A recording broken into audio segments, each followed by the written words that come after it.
One time I accidentally, when I was like younger, I thought that my eyebrows looked too thick, so I tried trimming them, and they got all like super patchy. Like I basically looked like it looked like my eyes had mange, like I had like bald spots in them. And so to cover it up, I like went over it with a Sharpie, like not like super dark. I just kind of like lightly did it. And so I felt like it was at a degree that like, if you looked dead straight at me and kind of studied my face, you'd be like, that's not right. But like, if it was just a lot of like cursory glance, if I would just got a lot of cursory glances, then it seemed like nobody noticed.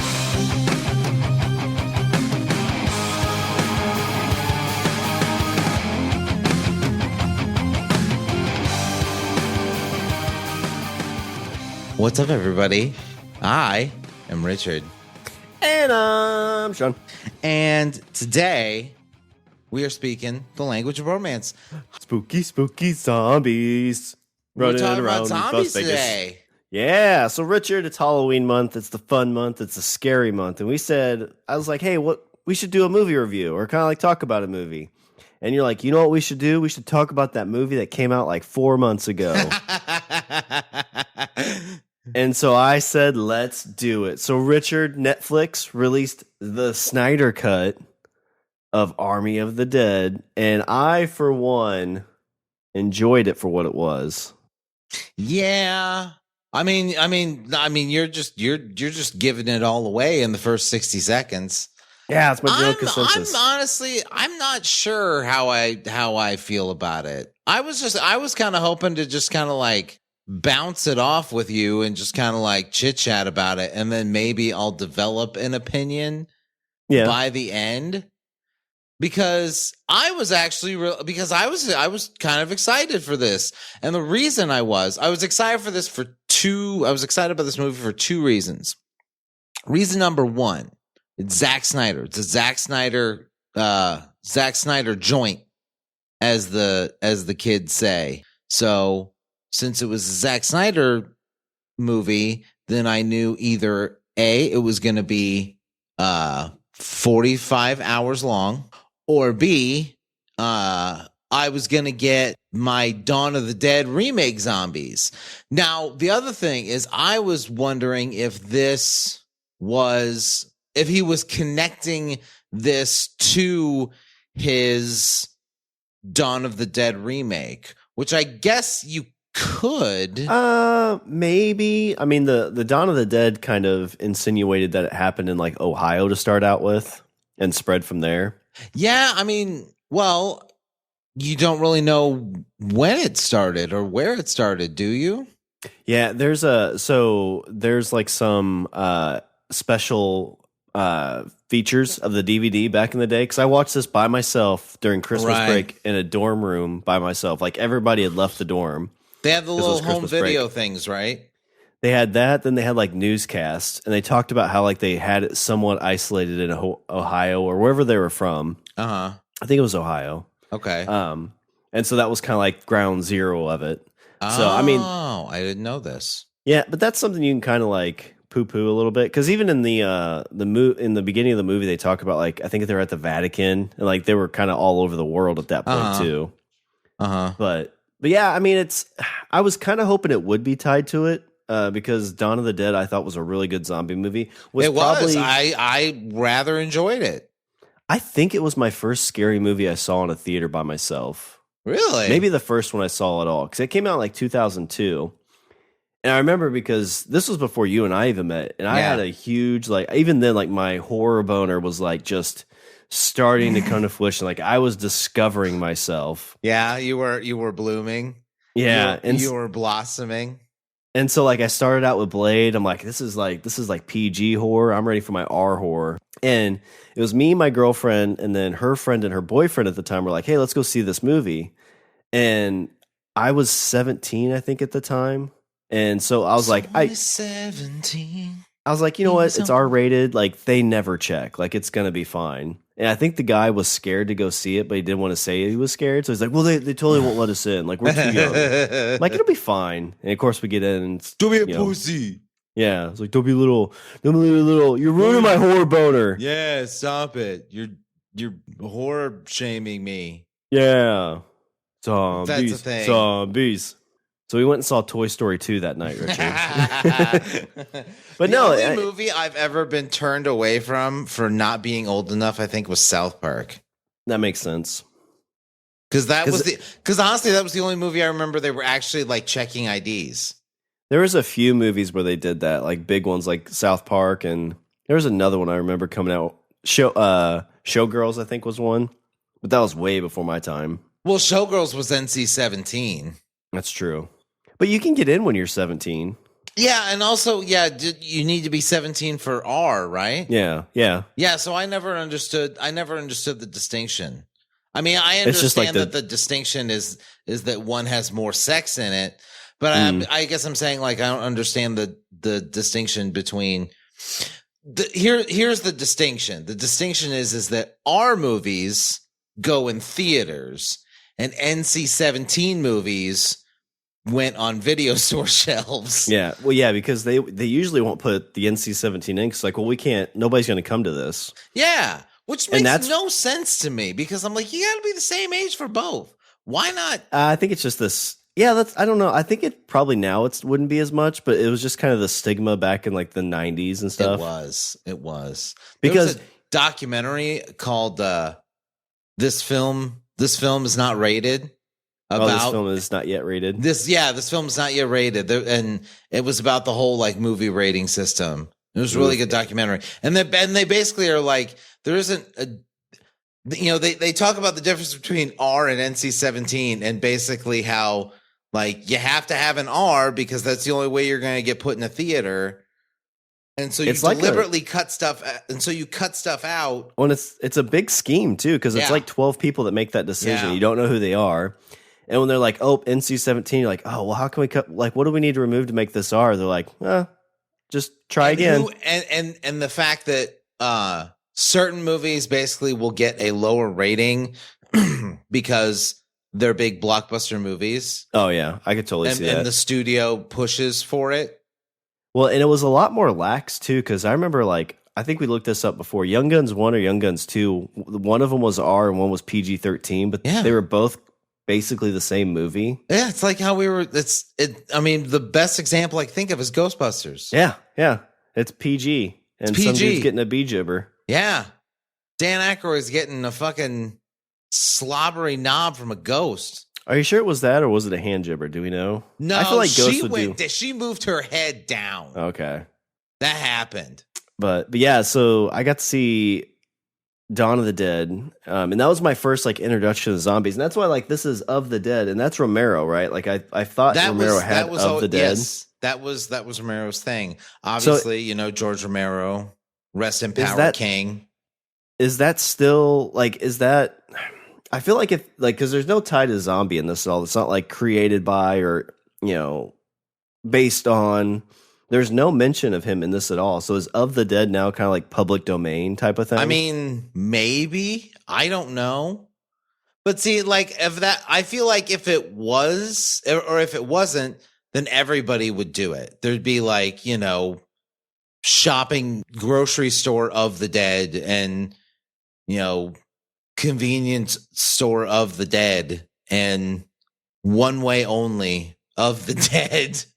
Please stand clear from the blast doors Of the Dead. Well, this is creepy. I put who owns Of the Dead, and everything I saw is that's not good. It's who owns the dead, which I guess is about like the identification of people killed during 9/11.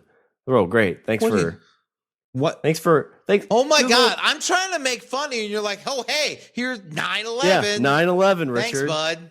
Yeah, thanks, Google. Like, Google's like, I type a very specific thing. Like, I'm looking up Army of the Dead. It's obviously listening to us talk about this. Why doesn't it take me to what I need? It should have already pre-populated. It's like, no, hey, we're going to depress you. Fucking NSA. Yeah, thanks, Google. Sons of bitches. Yeah, this is the first movie I can think of that has Of the Dead with it, because the last Romero movie I think was Diary of the Dead. Was there was a Survival of the Dead I just saw. Was that the last one? Okay, was it? The last one I remember was Diary of the Dead. Because his had like Romero's movies had, got the sense that there was like a meta plot that the zombies were getting smarter. It felt like there was this overwhelming meta plot that the zombies were getting smarter and learning to do more. Because you had Night of the Living Dead, where they're just like hanging around and walking around.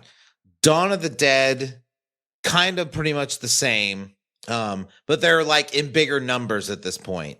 We get to wait, is it Dusk of the Dead? There's Night of the Living Dead, Dawn of the Dead, Day of the Dead. Sorry, Day of the Dead, Day of the Dead. And Day of the Dead, one of the zombies figures out how to shoot a gun. So, yeah. So then you're like, oh shit! Now they know how to use guns. Then there was a Land of the Dead where one of them not only figured out how to shoot a gun, but also taught the other zombies how to use weapons. He taught the other zombies how to use guns. And so that was 2005. Yeah, that's got the dude from Mario in it. Yeah, John Leguizamo. What's his name? Leguizamo. Yeah, his last one he made. So he made Land of the Dead, then Diary of the Dead, then Survival of the Dead. But then he did a remake of The Crazies, which was actually really good. But it felt like the zombies had it seemed like the zombies had a progression going on, independent of the movies. It seemed like there was like a meta plot, basically. So then I see this trailer for Army of the Dead, and not only do I see them using guns, I saw one on a horse. Yeah. And I was like, holy shit, now they know how to ride horses? Yeah, so I kind of find this it's a really interesting kind of concept, because like when we first talked about this, you said like, well, there's not really any social commentary being done on that. And I'm just kind of thinking out loud. Yeah. But like you think about Las Vegas, where they lived, they kind of had their own community. They lived on their own. They weren't expecting to do anything. And I don't know if maybe they were trying to make some kind of commentary on like a conquering nation type thing. What, that we show up. Oh, okay. I see where you're heading with this. Like, we are the equivalent of like a colonizing force to come and plunder riches that they don't even know that they have. Oh, I didn't even think about that part, but yeah, exactly. So they are in this analogy. They're the Mayans. They're the people coming in. They're the Mayans. Yeah, they're the Aztecs, and we are the conquistadors. Although, so let's see, would they have been as bad? Were the zombies as bad as the Aztecs? Except for the Aztec culture was like not good. Like they were like, I mean, they sacrifice people, but I mean, didn't everybody? I don't know. It's hard to point the finger at one and be like, well, they were deplorable, and I'm like, well, no, they all did it. Yeah, I mean, that's a whole different topic. Like, you show up at a place, sacrifice people. I'm like, that's par for the course, there, bud. Yeah, I guess. I'm not. Yeah, I mean, they're all kind of bad cultures. Well, I mean, I don't know about calling them bad cultures. I'm just saying that they all. I don't know. Like, if you're saying they all killed people. Yeah, if you're saying like they're sacrificing people, that's like, I'm glad that I live in a culture that doesn't necessarily do that like on a regular. I mean, that we know of. True. That is true. Like maybe I've seen Cabin in the Woods. Mm-hmm. That's a good point. See? Just living in my own bubble, Richard. You're heading down the rabbit hole, Shawn. Yep. Hey, I got a package in the mail that said you and I are supposed to meet somewhere. They said they got an award for us. Yeah, I didn't get that package. Okay, well, I'm still picking you up. Oh, no. They said they're sending a limo. Oh, now I gotta go. I've never been in I've been in a limo. Yeah. I always wanted to like hang out at the top and be like, woo, and then pull your shirt off. Up. Yeah. Hey, good segue. This happened in that movie. So the opening of this movie, and I feel like that's something that like Zack Snyder could do a zombie movie every 5 years, because his openings to them are really great. I loved the opening of this movie. I feel like the opening of this movie kind of gives you like, it's like his take on the origin story. He's like, hey, guy's driving around with a big metal thing in the back, and then it falls off the truck, and then the dude's like on the radio, and he's like, "Hey, this thing fell off the back of the truck. Like, should we just hang out until you guys show up?" And they're like, "Just run away as far as you can and as fast as you can." Is it compromised? What? Is it compromised? Is it broken open? And, that's kind of shady work done there. Like, if that falls over. Actually, you know what this whole movie revolves around, Richard? Maybe this bad is your welding. That's what this movie bad welding. And I think social commentary around, hey, women, you don't have to give roadhead, because if you do, it'll cause the zombie apocalypse. I like mine better because it detracts from that. Yeah. So the way you save the world is by double checking your welds. Yep. That's double how weld you save the world. But yeah, and it's like, what? And I feel like, if this is a super secret, like highly volatile, like transport, I think you'd want to give them a little bit better heads up. At least be like, hey, this is basically like a nuclear bomb. Take good care of it.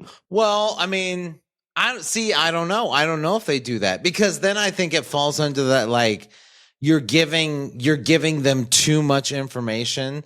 Like the one thing that I've noticed when it comes to government secrecy or whatever, is that basically everybody knows just enough to do their job competently, like that. Yeah. And that's it. Like, you don't know anything more than that. So if your boss comes to you and is like, hey, you're going to get in this truck and you're going to drive it down, you're going to drive it to this place, and that's it. Yeah. You're like, what are we driving? None ya what? None your business. Is that important? I mean, I guess not. No, it's not.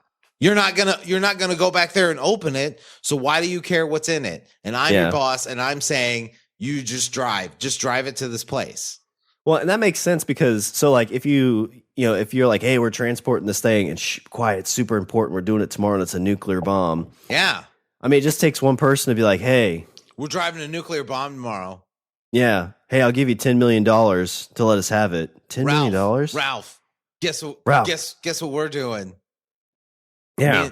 Me and George, we're cruising with a nuclear missile. Yeah. Strapped right to our ass. But it's and we don't get sideswiped.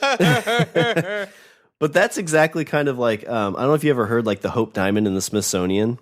Yeah, where it sometimes just travels by backpack. Yeah, well, it was just like mailed like through USPS or like FedEx or something, because they made this big stink of like how it was getting transport, but then the person's like, nope, not telling anybody.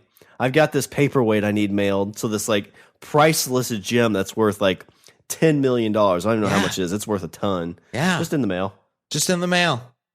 Although I feel like if that shows up at your front door and you open it and keep it, like you probably get in trouble for that. I mean, at the very least, it's mail fraud, right? Probably, yeah, which is a felony. Mm-hmm. Maybe that's why mail fraud is a felony. Yeah, I mean, like, so that way you don't like accidentally be like finders keepers. Yeah, I don't think that holds up in a court of law, and I kind of get that. And then you're like, that's not yours, and you're like, prove it. Came to me.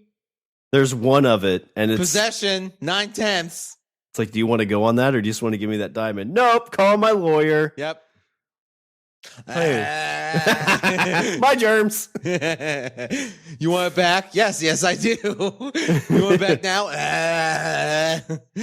Yeah. You take a hammer and try to chip it, and you can't. Yeah. But yeah, so you get the collision, and I like that. I kind of curious about this. Did you see the two? I don't know if they were UFOs or what they were, but the two ships that like zoomed off at the very beginning. No, I missed that. So, oh man, you probably missed a bunch then. Okay. So there was at the very beginning when they're taking off from the fort, there's two lights like off in the distance because it's kind of like getting to be dusk. Okay. And right when the vehicle pulls off, those two lights basically become like a ship taking off really quick. Okay. So it looks like a light speed zoom, and two of them do it. Oh. And I don't know if you were watching, but as they were in fighting all these zombies, some of them that they shot, they would have like blue dust. And there were some of them that they shot were actually robots. No, I missed that. I missed that entirely. Yeah. So that's maybe hold off a little bit on that, because that's something I really like about this movie, because there's so much like detail in there that you're like, all right, like, what does that mean? That you can go in like a million different directions. But let's start at the beginning, like you said. I thought the opening was great because it showed kind of the beginning of this. Did the same thing kind of like Dawn of the Dead did, where it had, somebody, it was an Elvis song kind of slowed down.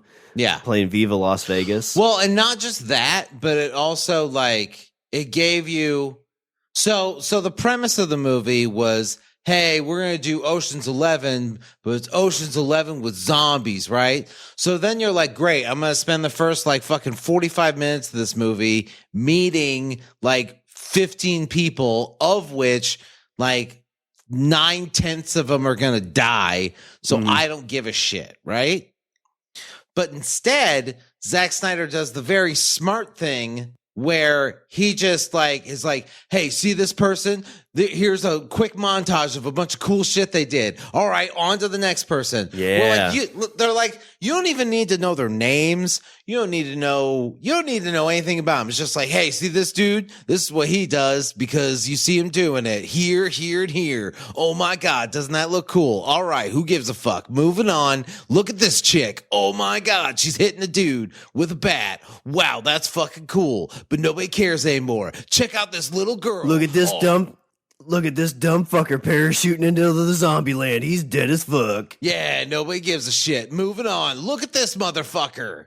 Yeah, like, that's great. Yeah, the whole, and you got an entire, like basically the first like it was the credit sequence. half hour, 45 minutes of Ocean's 11. Zack Snyder figured out how to like condense it into like a 5-minute montage. Yeah, in the credit sequence, you essentially had the origin story of the zombie apocalypse, which I think origin stories are great, but they're way overplayed. And I thought they did the best, because there's 2 ways you can do, like, well, I guess 3 ways technically, and he did the third. So you have the origin story of the zombie apocalypse, right? Dawn of the Dead. You wake up, zombies are starting to take over, and you're like, oh shit, what the fuck is this? You got to figure it out. Yeah. The second one is it takes place years after the zombie apocalypse. So you're like, oh shit, zombie apocalypse already happened. How'd it happen? I don't know, but we're just following these random people 10 years into the zombie apocalypse. Yep. But what he did, he kind of gave you like both pieces of the pie, right? He's like, here's like 5 minutes of your origin zombie apocalypse. This is how it happened. And we'll make it look all cool by like being like, oh my God, military thing. Oh, jumped out of the fucking back of a truck. Oh, now it's eating people's faces. Oh, now they stood up and they're eating people's faces. This dude's got a saw. Holy shit. But yeah, you get through all that and you're like, oh, I guess we're a few years into the apocalypse, and they've got it all like contained in Las Vegas, which you're like, oh, okay, I guess that makes sense. And then quickly you figure out, hey, this is what your story's about. It's about these guys, Ocean 11, trying to get in, find some gold. And yeah, I think it, like, when we first talked about it, you're like, yeah, I don't really see like there any kind of like social commentary like what Romero did, but I think you can kind of start poking around in there, kind of, with stuff like that, like people coming in. Yeah, but how much of that is there, and how much of that is me wanting there to be a there? It depends on what you ask Zack Snyder. Yeah, I mean, if it was me, I'll text him real quick. Okay. Because if it was me, like in that moment, you're like, I was kind of like, at first I was like, man, this doesn't have the social commentary. But then I like, oh man, Zach, you're super fucking smart because this is what you're doing. He's like, yeah, totally. Yep. He said, how'd you get this number? Like, well, I IMDb'd it. Funny story. I Googled who owns Of the Dead. And I found a documentary on 9/11. And my tears fell and produced a number. It was crazy. It was so weird. Some would say magic. I would say fate. I call it origin story. So lunch? I think when we first talked about this, I said that one thing that I was kind of hoping for is I was hoping that there would be like I said, like a social commentary to it. Like when you talk about Night of the Living Dead, Dawn of the Dead, Night of the Living Dead, I think dealt primarily with racial tension. Dawn of the Dead, the original, was about consumerism and the gluttony that is consumerism. Day of the Dead, I think, dealt more with like the military industrial complex. Day of the Dead? Yeah. I felt like it was more about the military industrial complex. Yeah, you're right. I was thinking of Land of the Dead because Land of the Dead's Land of the Dead, I think, was more classism. Yeah. Your haves and your have-nots, and the proletariat overthrowing the bourgeois. Basically, a French Revolution with zombies. So off with their heads and let them eat cake and all that.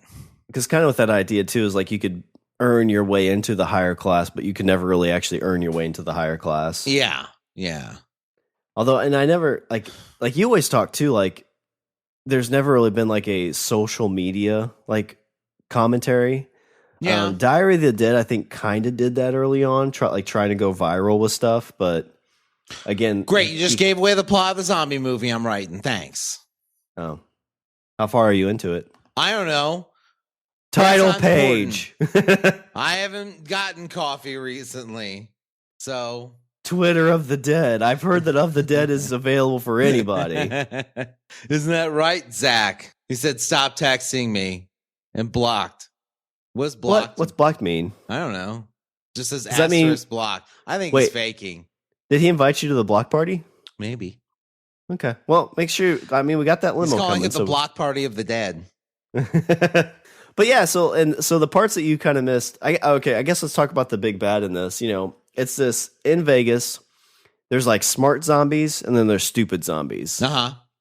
And Zeus, whenever he bites somebody, apparently they become smart zombies. Yes. He's got this whole like community. He's got a squeeze. He's got a lady friend. He does, and she's a showgirl. Yeah, I saw that. Looked like, or I got the impression she was a showgirl. Yeah, she looked like she was a dancer. Tiny dancer. Because she had the closer, tassels. Zombie dancer. Would you ever go to a show in Vegas like that? I'm gonna confess something to you, Shawn. I'm not really big on Vegas. I have been to Vegas, not really a fan. Not big on it. I've been twice, and the last time I went there, it definitely feels like a high class white trash bash. Okay, I could see that. It just like there's not like it doesn't really do anything for me. And it's not that I have anything against it. It's not I'm not looking down on it like I'm saying, "Oh, like I don't gamble, so like fuck that place." Like there's other shit to do there. But the things that are there just kind of like aren't for me.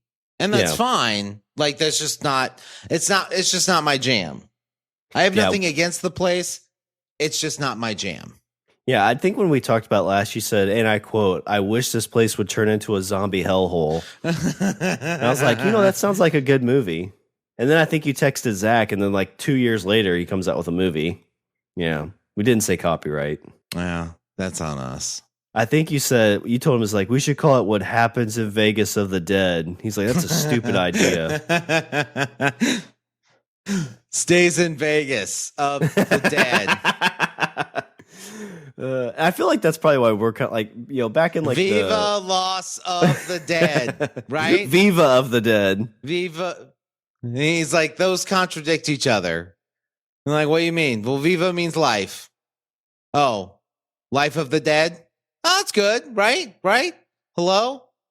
Asterisk blocked. Huh. Got to get a new phone. But so how did you feel about the Zeus character in general? Like I kind of, this is something you see like smart zombies, right? We said we've seen some of that, but this was like an ultra smart zombie. Well, I mean, was he smart or was he just like big and strong? Because that's like it didn't really strike me that, I mean, yes, he could ride a horse, but stupid people can ride horses. I guess I'm just saying like there was nothing that really like exhibited intelligence for the most part. Like, I guess like intelligence beyond like Tarzan. Yeah, I mean, I'd see that, but I mean, he kind of kept like he definitely had like a secure land. Like everybody was there, seemed okay. It's true. He had a fiefdom he didn't expand his means and be like, no, we got to leave Vegas and kill everybody. Because then he's like, no, there's desert out there. I guess we didn't really like explain the general premise. So general premise is there's a guy that comes to Drax the Destroyer, and he's like, hey, Drax, there's this vault in one of the casinos and it's full of money, and I want you to go there and get the money and then get out. And the reason you got to hurry because the military is going to drop a big nuclear bomb on the whole city because fuck them zombies. Like, they're all there, so let's just blow the whole place up. So you got to go in and you got to steal this money before nuclear bomb drops and you're all dead. All right, good luck. Yeah, and they're like, we've got 3 days. Like, that's plenty of time. And then when they get deep into it, and they're like trying to figure out how to get the money. It's like, hey, they're going to do it in like 2 hours. You got 28 minutes. So basically the whole idea, they'd get in, there's a helicopter somewhere. So they would get in, get all the money, get in the helicopter and leave. Yeah. I don't have their names on me. I don't either. They originally had somebody else playing the pilot for the helicopter. Yes. And I think he got into some trouble. I think he got canceled because he was not doing good things. Yeah, that's what I heard too. However, whoever that person was, they were replaced with Tig Notaro, who honestly, for me, was my favorite character of the whole movie. I liked her more than everybody else. She was my favorite. She was the one that I was like, nobody better fucking kill her. I swear to God, if she dies, I'm gonna be mad. Yeah, she kind of had the cool, like, what would it be? It was basically our humor. Yeah. It was like she was like, you know how like you watch a like a horror movie, zombie or whatever, and there was always like one character that you kind of latch onto, and you're like, you better not kill this one. This one's precious. You stay away. Oh, it's okay. It's okay. I won't let the bad Zack Snyder man hurt you. No. Tig Notaro was my precious, and I didn't want anything to happen to her because she was special. So, Richard, the guy that she replaced was Chris D'Elia. I don't remember if you know him or not. He was a comedian, right? He was a comedian. So the weird thing about him, and this is all just stuff that I think, is this the right guy? Oh, God, do we have to start saying the word allegedly a lot? Allegedly. Already started. No, this is the guy. So he was in season 2 of the Netflix show You. Okay. And he played a comedian. Okay. Who would get underage girls drunk and then take pictures of them. He had like a secret room and do stuff. Oh, no. Yeah. And everybody's like, oh, man, that was like a creepy thing of you. And then like 2 years later, a year later, no. You see an article and it's like, hey, he's getting investigated. Like, for what? For doing basically the exact character he played in You. Oh, no. You're like, really? I don't know whatever happened with any of that. Allegedly. God damn it. But yeah, so that's what happened when... Well, I could have lived my life without that. Thanks, bud. What is it with you today? You're like, ha, ha. Look, 9/11. Ha, ha, ha. Look. Fucking investigation. La, la, la. What's your encore, motherfucker? Allegedly. Well, that's all the bromance we have for this week. I'm Richard, and I can't have children. Whoa! You have a son. Do I? Oh, God. But no, so they basically had to digitally add her to all the scenes. Oh, wow. So they spent a penny. Yeah, and I saw in an interview they were talking about like she's never even met Dave Bautista.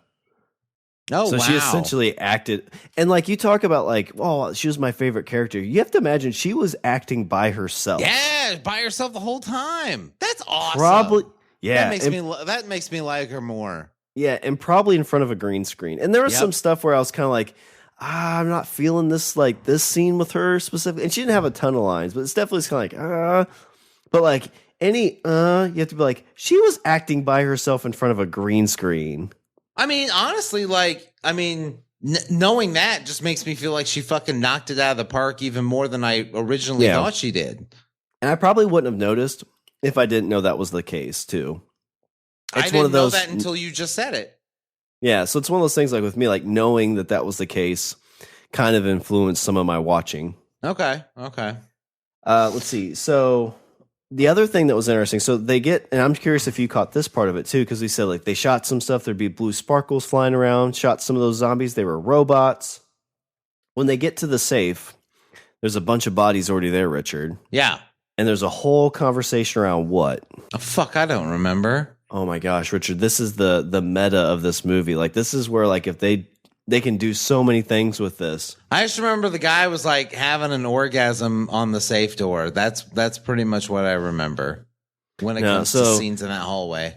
When they're looking at the bodies, each one of the bodies in there had something or some effect that represented one of the people in the group. And so the guy's talking about it, and it's like, oh my God, like it's us. You know, more in terms of like, oh, these guys were us, right? They were doing the same thing we were. Okay. But the guy who survived at the end, who got bit on the plane, he's like, well, what if it actually is us? What if this is some kind of sick loop? What if we've been here before and we failed? I didn't get that at all. Did you even pay attention? I feel like you're trying to find meaning in the meaningless. No. You're like, oh my God, it's like a time loop. That's the big theory going on with it. Like, it's not just me. It's a lot of people. So you can, everybody in the world besides you. I am. Because there's a guy who has an exact scarf like the Batista guy. One of the characters looked a little bit like Tig. One of the characters had the exact same necklace as one of the other people. Like, they all, like, all the people matched. I don't know, man. I mean, that's entirely possible, but I feel like that's a lot of, like, that, like, that's some mental gym. I feel like it's a little bit of mental gymnastics. Well, and like it works for this because it's a small enough events that like you can kind of look over it. But like I know they've got a prequel coming and they have an animated series. Oh, okay. I didn't know this either.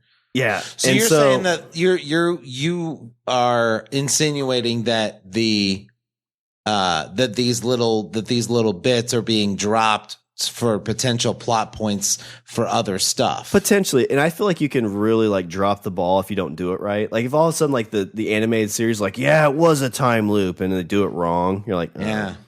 But they could do it kind of like a Pulp Fiction, like, you know, when he opens up the case and it's this glowing thing and everybody's like, what is it? Was it his soul? Was it a gold bar? If you just leave it just enough for people to do like I did, like, oh my God, it's a time loop. Or, oh my God, maybe they're clones. Or maybe they're in a video game. Yeah, like it gives you enough so like your imagination is going to be so much better than what actually happens with anything they could actually do. I mean, yeah, but do you get mad at that? Do you get mad at like, not mad, mad's probably too strong a word. Do you get annoyed that you are having to fill in those blanks to try and like make something more than it is, more than it might be?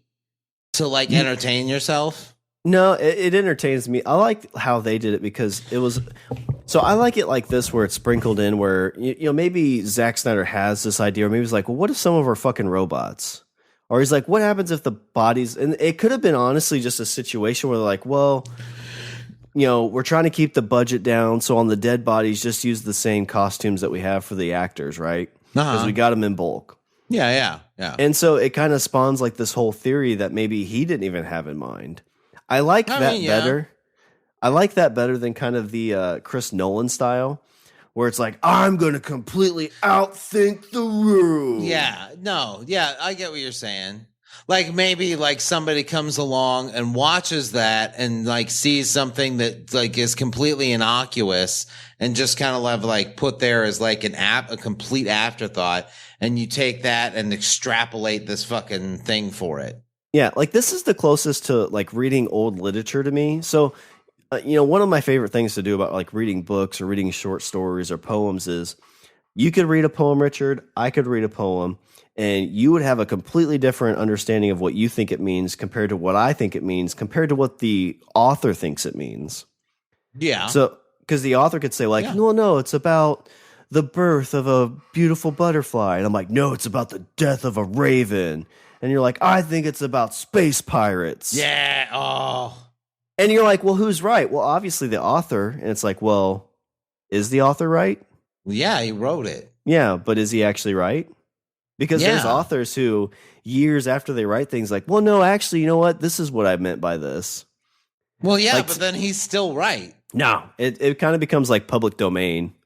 Yeah, yeah. I mean, yeah. I mean, in a way, you can be like, well, I get what you're saying. I think that's true for some things, not all things. I think, like, I don't know, like, I totally agree with you. Like, things that can be expanded and extrapolated upon, like, eventually, it's derived so much from the original material that it's no longer that it's now its own separate thing. Yeah, and I guess like you say, right? Like, well, obviously, if you're saying, well, I think the author intended this, and the author says, well, no, this is exactly what I intended, well, then he's right. But if you're like, well, what does it mean? Well, to me, this is what it means, but to the author, it means something different. That's a better way to phrase it. Well, if the author says, to me, it means this. Yeah, yeah. But you know, if somebody writes a poem and they go, I think to me it's this, but take what you will. Mm-hmm. Like that basically means like, hey, you know, feel free to dream up whatever you dream up. I mean, like, and I mean, like when an artist paints a painting, I think that when an artist paints a painting, I think that they are perfectly fine with people getting whatever it is they get from it. Yeah. If somebody walks by and says, that's beautiful, and somebody else walks by and says, that's fucking profound, and somebody else walks by and is like, that makes me mad. Like, those are all like valid reactions. And then I walk by, I'm like, I have a horror boner right now. But yeah, I mean, to me, like this feels very music-y to me. Like there can be like a line in a song that may mean something specific, but like you'd be like, oh, I take a little bit from this. And that's kind of what I get from this movie. Okay. Is like somebody can see these things and somebody can probably come up with an awesome theory about like, oh, well, this and this and this tie together. So it's actually they're in a snow globe. You're like, what? You read a lot deeper into this movie than I did. And that's, I mean, I'm not taking it like, you know, I mean, far be it for me to yuck that yum. Like, I'm glad that you know, that you got like much more out of it. I guess I went in just thinking like, hey, this is, you know, a zombie movie and maybe it might have some sort of message. But like, I feel like you are saying it not only has one message, it has many messages. And I think that's cool. Yeah, I think there's a lot of layers to it. Because the other part that they kind of gloss over is the fact that Zeus is the big bad zombie. His lady friend, which I think she had a name too, but I don't remember what it was. I was like Queen something, right? Like she was basically considered like the zombie queen. Something like that, yeah. But she was pregnant. She had a baby. Yeah. She had a blue baby. Yeah. And that like completely gets glossed over. Yeah. Like in the very beginning, when they're in the hotel, like he puts his head to her belly. And I'm like, first off, babies aren't in the belly. You stupid son of a bitch. You dumb zombie. He should have walked out to his cabbage patch and put his hand on the cabbage. And felt for diamonds. Slight annoyance, like whenever somebody's like, "Oh, like you know, I want to feel your belly, just feel the baby," and people are like, "You dumb fucker, that's not where they're at." It's like, okay, like I understand that, but you don't have to be an asshole about it. Do you like? I've never done that. I've never walked up to people and been like, "Can I feel your belly?" No, it's I've seen like it's you know. Super side quest on this, Richard. Okay. So women are mean to women sometimes. Yeah, they can be. Like, I've seen some people post stuff about like how they've had cesareans, like C-sections. Yeah. And then some women are like, well, you didn't actually have a baby. Yeah. And I'm like, that's kind of fucked up. I completely agree. I'm like, who says that? Yeah, like who says that? Who says that to another person like in the world? Yeah, like to the point where people have to be like, I had a C-section, I'm proud of it. I've had a baby. It's like, yes, you have. You grew that in your belly. Yeah. And then somebody's like, you dumb son of a bitch. That's not where they grow. Like, oh, God damn it. But no, it's just stuff like that where it's like, like you'd be like, oh, baby in the belly. And somebody's going to be like, actually. I've never had somebody actually me that on that. Has that happened to you? I mean, I've seen it I'd like be on pissed. social media type stuff. Oh, okay. Like So if it's somebody never- did that to me like in life, I'd be mad. Ugh. Like I'd be like, baby's it's not actually in the belly. I'm like, yeah, I fucking know. Yeah. I know Like, my wife what- didn't what swallow was the point of watermelon that? seed and grew a baby. Other than trying to like try and be smart or look and appear smart. Like, what was the actual point of saying that? Yeah. Other than just coming off like a fucking pretentious dick. Mm-hmm. I'd be mad. That would make me mad. That makes me mad, and it didn't even happen to me. I know. Like, I feel like I'm nervous for the first time somebody says that to my wife. Like, she's like, well, you didn't actually have a baby. She's like, bitch, you know what? Or dick, you know what? Oof. I'd be like, oof. She's going to punch you right in the face. I'm going to laugh. I could never see like that. I don't know. To me, I feel like it's one of those, like it's like an urban legend of a conversation. Like I literally cannot picture somebody actually saying that to another person and meaning it like in a serious context. Yeah. Like that's actually, I mean, it wouldn't be a zombie movie, but you talk about social commentary. Like maybe that would be the zombies is like people spreading the false information that, oh yeah, you know what, Richard, there are people who say women that have C-sections, they didn't actually have babies. Yeah. And it spawns this whole thing of people like, well, I had a C-section. That means I had a baby. And like standing up for this thing that nobody believes, but somebody has made people think that there is people that believe that. Like apparently like you go on the internet and it's like, did you know that there's a big war over whether or not people that say they have C-sections or actually having babies? I'm like, that's not true. Yeah. Like that's just patently not true. That's some 16-year-old who's trolling somebody. Like that doesn't actually happen. That's a good point. Do you think there's a lot of that on the internet? Yes, I do. I completely do. There are tons of times. Okay. Nope. I'm not gonna do it.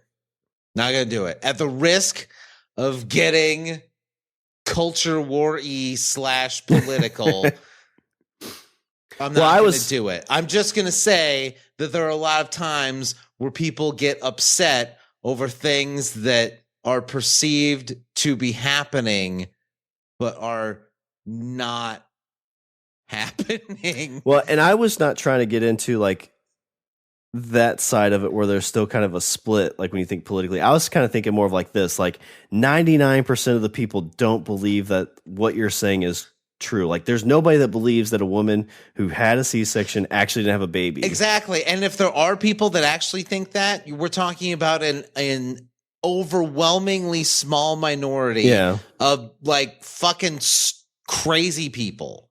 But to the point where like people like it's always that one guy. Like, well, that one guy said it. I'm like, yeah, but that's that one guy. Yeah. Shut up. Don't listen to that guy. Did you see what he was doing? He was trying to text Zack Snyder, and he's been blocked for years. That's me. I'm that guy. But no, so that was a super side quest. But yeah, so like he puts his head to her belly, and you know, like when I first saw that, I'm like, well, I mean, they're zombies. They can't reproduce, right? Like that's never happened that we know of. No, that I feel is an evolution of the meta. Yeah, and it's a blue baby too, and that was kind of a big thing with like the robots were blue. When Zeus was killed, like he had a lot of blue sparkle stuff come out of him. I don't know if you caught that or not. I didn't. I wasn't really paying attention to blue sparkle stuff. Maybe it's like a Twilight thing, and so I just like it just like edits out of my brain, so could be it doesn't actually happen. Because that's what threw me off when I saw it a couple times. Whether or not you like that actually happened. I don't think it happened, Shawn. I think you're lying to me. You You're that one guy. That's what you're saying. Rewatch it. Let me know. Oh shoot. Yeah, but that was like a whole thing that was just kind of like glossed over because, you know, she dies, he brings the body back and pulls out the blue baby who's not undead. It's, you know, dead. Yeah. Yeah. And like that's a whole like how the fuck did that happen? Did they have zombie sex? Did they do like in virtual like or what was it called where they in vitro? In vitro, yeah. Did they do that? Do they have like doctor zombies?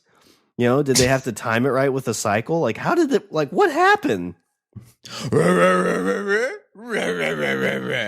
And she's sitting there holding drink plenty of water. Laying there on her back, holding her legs up.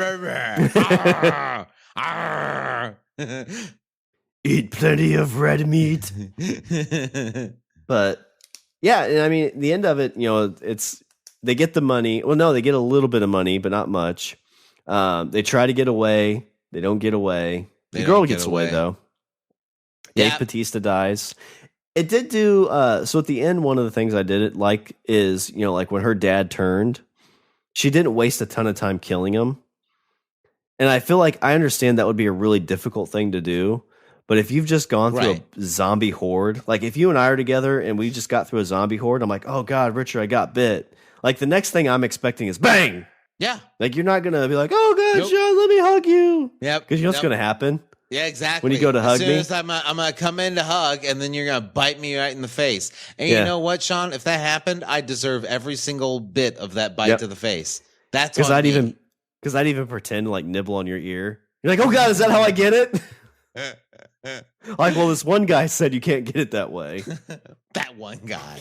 He says if you get bitten on the ear, you're not a real zombie. Yeah, yeah. No, I completely agree. I mean. Anymore when shit like that happens, it just kind of takes you out of the movie for a second where you're like, people wouldn't do that. Like it's one of those things like, do you feel like when scenes like that happen, do you feel like maybe one of the actors or somebody working on the set that day is like, Zach, like, would this actually like be real? Because like, I'm telling you right now, if like my dad was like, oh my God, I got bit. Like I'm shooting him in the face because I had just suffered through like a fucking hellscape set to fucking Elvis Presley. And I was getting chased by a stripper zombie with her boobies hanging out. Yeah, and also you know how hard it is to run away with a fear boner? Yeah, and also just survived a helicopter crash. Like I'm not hesitating 1 second. Like I'm drawing my gun and I'm shooting you in the face. Yeah. And like, I think that scene, it made sense. And it's kind of like you say like, well, you know, when would that not make sense? Like Dawn of the Dead, I think did a great job of that. Like when you wake up and there's a kid at the end of your hallway that, you know, like, of course, the first thing you're not going to think is like, oh my God, zombie. You're gonna be like, oh shit, this kid's hurt. Like that was played well. Yeah. Because even like her, like in that moment, she's like, "Oh my God, she got bit," and it's like, "Oh my God, my husband's dead." And then he comes to and is all fucked up, and she's not like, "Oh my God, let me hug you, Brad. Something's wrong with you." She's like, "Oh my God, are you okay?" Like as soon as he started fucking running after her, she's like, "Fuck this," and slams a door and fucking bolts out a window. She's like, "Fuck this, dude." Instincts kicked in. Out. Yeah, and that's actually exactly how it would happen. Yeah, when I think about it more, like that was really well done. Yeah, because it was real. That to me felt real. Not the, oh my God, I love you too. Now do it. Just do it. Don't. Like, I can't do it. Okay, well, I'm dead. But I'm going to bite your face off, and this is your fault. It's your fault I'm a zombie, and it's your fault you're dead. Yeah, and now it's your fault you're a zombie. And now we are. I'm your zombie dad. Yep. Now we're zombies. Zombies. That was in the show, this movie, everyone, Richard. It's the zombies. It was the first zombie movie that I remember that actually had the Cranberries zombies in it. That's true. And it was actually the Cranberries version, which I appreciate. I appreciate that. Yeah. I don't mind the remake that was done by I felt like it got Bad Wolves. Bad Wolves, yeah. Yeah. I felt like it got overplayed. So for me personally, it kind of burned out on me, but that's just me. Me. I don't really listen to the radio, so I didn't get that, but yeah, I can definitely see it because they recorded it like a week after she died because she was actually supposed to go there and record it with them. Yeah. But and so the very, very end of it, we see one of the guys survived. He got pushed into the which one was it? I think I had his name a second ago. He was Vandero. Yeah, one of the guys. But he, I don't know, man. Like, do you think that he made it? Because I feel like he like opened up, and then he's like, you got sacks full of money, but you're also like wandering around like what is now a nuclear fucking hellscape. Well, I mean, he's probably going to die of cancer at some point. Yeah. But he got on a plane to Mexico. But did you watch this movie? Because he didn't make it. Do you know why he didn't make it? Well, no, he made it to the end, but I think he had a bite. Yeah, which you never see on camera, and there never seems to be a point where you see him get bit. So I've heard some people talk about like what we saw there may have been like an alternate timeline. So he bit himself. That's what happened. No, so so the timeline that we saw where he gets shoved in there, he didn't get bit. Like there's nothing on camera that shows him get bit. So you're saying that the bomb wasn't a nuclear bomb? It was like a time bomb. Oh my God. Did I just put something else in your brain that now you're going to be like, oh, Emmett, what if it was? Maybe it was the TVA. It was like Area 51 and they fucking dropped a time bomb on the... Oh, you know what? Maybe they're running simulations at Area 51. That's what this is. Maybe they want it to be like the 50s. It's their way of bringing Frank Sinatra back. Oh shit, God. Richard. Not actually a bad idea. So you know what they could do is like the animated series. It could be all these same characters, and each episode is a different like zombie apocalypse simulation through different decades. Okay. Because I could feel take that would get expensive. Well, it's animated. Oh, okay. And they wouldn't have them voice it unless they were going to be on the cheap. But yeah, you could do like a zombie apocalypse in the 50s, in the 60s. Okay, not bad. You could get the Rat Pack in there. But yeah, he hops on a plane to Mexico and finds out that he got bit, and I'm guessing then you have zombies on a plane. Yep, then you got zombies on a plane. It was a small plane too. Yeah, planes of the dead. Little 6-passenger jet of the dead. Yeah. So yeah, that's why I don't know if they make like a sequel to this, if it'll be in Mexico. Because I think he was going to Mexico City. Something like that, yeah. But I mean, I enjoyed it. I only watched it once. I mean, we did skip over the whole plot of the guy didn't actually want the money. He wanted the head of the zombie queen. Oh, I thought that was just the other guy wanted it. No, the Japanese guy that sent everybody out on this mission, like he's the one that wanted it because he wanted to sell it to the military in order to make a actual like zombie army. Yeah, because they wanted super zombies, but then he died. But we didn't even talk about the zombie tiger. No, we didn't. Yeah. Do you think it was cool. First time. Not the first time you see a zombified animal, but the first time in. It's the only time I can think I ever saw a zombie tiger. That was kind of rad. And it was a white tiger, Siegfried and Roy tiger. Yeah. Yeah, I thought that was nice. I was happy. That's so one thing that I don't like in my zombie movies is zombie animals. I always feel like that. Yeah, I feel like that's going a step too far. I feel like it depends on the animal. Like a beaver, a zombie beaver. Yeah. Totally cool with it. Yeah. I mean, it scares the shit out of me, but I'm cool with it. Yeah, the reason I don't like it is because it kind of like if horses can become zombies, tigers become zombies. Like there's birds that go in there, so now those birds are flying all over. Yeah, so it just definitely opens up for plot holes because like if any animal can get it, well, guess what? It's going to spread because rats, beavers. But so that's your step too far. You're like time travel. I'm okay with. Oh yeah, that's fine. But how dare you say that birds might get a virus? You're going to rewatch this. You're like, you know what, Shawn? I think they are in a video game. Oh, God. I never see them reload once.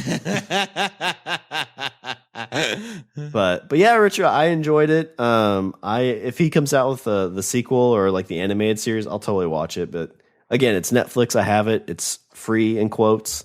Yeah. In quotes. Yeah. So for me, to close this off, I started my closing thought. I would say that we started this by me not having an opinion about this movie, And then after talking it out, I would say that my opinion of this movie is it's a very whelming zombie movie. It did not blow me away. However, it's the best zombie movie that I've seen in recent memory. However, I have not seen a lot of zombie movies in recent memory. I'm trying to think, the last like good zombie movie was the one that took place in World War II. I don't know what that was called. Yeah, Overlord. Yeah, they were zombies, but they weren't zombies. Yeah. That was a weird gray area. Yeah, that was a good movie. But yes, I would say, would I like to like see more kind of in this area? Yeah, I'll give it a go. Yeah, zombie movies to me are great because they can cross tons of different genres. Like this is kind of like you said, Ocean's 11. You could do a Hunt for Red October zombie movie. It's just that with zombies. So tons of opportunity. And get those texts to Zach, because I think he could pull us on for one of these. He definitely could. Yeah. We could at the very least, we could be zombies, right? Yeah. Oh, yeah. Get a writing credit and be a zombie. Perfect. Oh, love it. All right. Well, let me do a little bit of housekeeping before they drop the nuclear bomb. Visit our website. Time bomb. Is there a Time Bomb song? Isn't there a song called Time Bomb? Or am I thinking Cherry Bomb? You're thinking of Cherry Bomb. All right. Visit our website. We're languageofbromance.com. Follow us on Twitter and Instagram at languageofbro. Email us at bros@languageofbromance.com. And join our Patreon, like our two compadres that would help us heist in the zombie apocalypse, Wendy and Aaron. We would have no problem if you were like, oh my God, I got bit. We would definitely shoot you first. Yeah, and if we got bit, I guarantee they'd shoot us. Yeah, as well they should. They'd be like, we don't have to pay for this shit anymore. All right, well, is there anything else before I close her out? No, I'm good, sir. All right, well, that's all the Bromance have for this show. I'm Shawn. And I'm Richard. And remember, don't be a why. Be a why not. Think about it, Richard. On me. The bodies look like them. They could have kept trying. God. Man, you're they tried. Also, if you look, they all died in order of the money they were getting. Time bomb.